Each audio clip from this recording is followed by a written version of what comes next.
Angers recevait au stade Jean-Bouin Arles-Avignon. L'équipe entraînée désormais par Bruno Irles, l'ancien joueur de Monaco.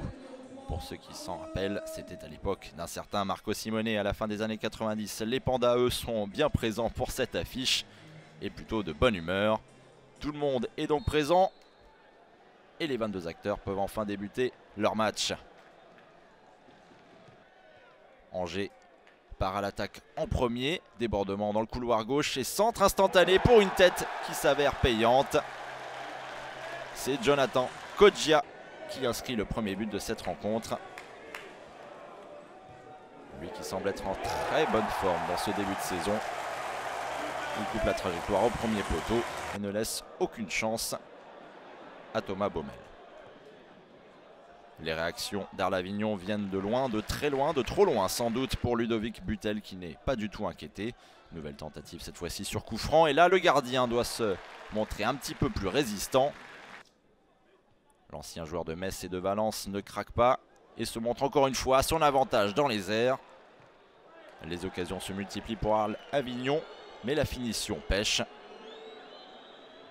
Angers résiste bien avec ce score à la pause, 1-0 en faveur du SCO.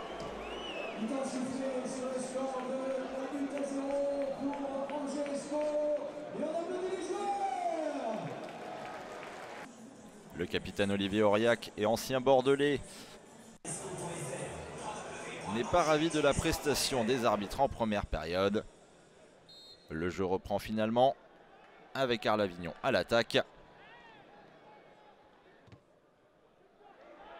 Mais au final, c'est bien Angers qui profite des situations. Le SCO se porte une nouvelle fois vers l'attaque. Beau numéro en soliste et finalement arrêt de Thomas Baumel. Angers profite encore une fois des trous dans la défense d'Arles-Avignon. Et cette fois-ci, ça paye.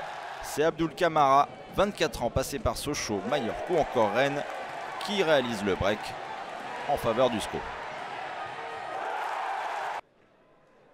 Arles-Avignon essaie de se rattraper, mais ça semble bien trop tard. Ludovic Butel, encore une fois, sort une énorme frappe lointaine. Et pourtant, Arles-Avignon ne relâche pas les efforts et tente de revenir coûte que coûte dans cette rencontre. Nouvelle frappe et nouvel arrêt de Ludovic Butel. Et au final, Olivier Husset siffle la fin du match. Angers se rattrape bien après avoir été battu à Nîmes 3-2 la semaine dernière. Le SCO arrache sa première victoire de la saison.